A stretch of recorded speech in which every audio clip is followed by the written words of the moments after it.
Two Rifles are getting ready to head back to Afghanistan. Their last tour in the summer of 2009 cost the lives of 13 riflemen, and 24 soldiers suffered life-changing injuries.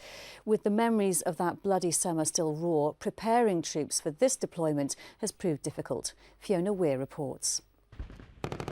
The summer of 2009 was one of the darkest in the history of Two Rifles. On the 10th of July, during Operation Panther's Claw, a bomb exploded in the Sangin Valley, killing 5 members of C Company. Speaking on their return in October 2009, their commanding officer at the time said Herrick 10 had been challenging on all levels.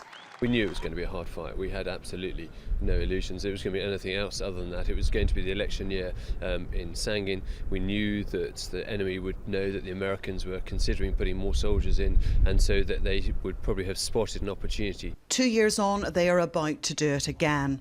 Lieutenant James Moore was badly injured in 2009 on his way to replace a wounded colleague.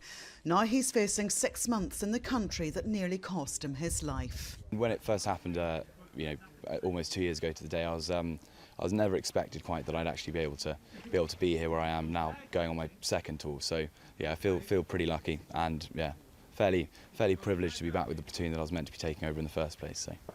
This time round, the regiment's role will be very different. They will have a whole new set of challenges to face. Last time the battle group was in Sangin. This time we've got 2 companies going with 5 rifles who will be doing the ground holding role, and the headquarters and the rest of us will be doing the brigade advisory group, working with the Afghan National Army.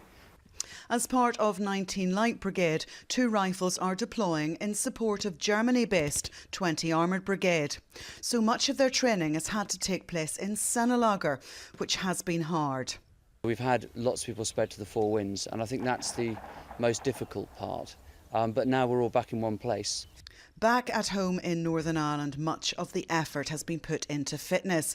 And with many soldiers still recovering from the rigours of the summer of 2009, the PTIs have put into place a varied programme. In military terms, 2 years is a long time. And for many of the young soldiers about to embark on their first operational tour, the only memories they have of Herrick 10 are the images they saw flashing across their television screens when they got home from school.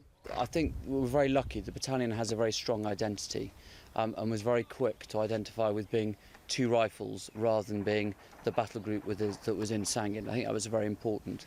Lots of people have changed over, and in many ways it's provided a very resilient core to the battalion of experience. Now, with their pre-tour training and preparations nearly complete, 2 Rifles are ready and up for the challenge of Herrick 15. Fiona Weir, Forces News, Ballykindler.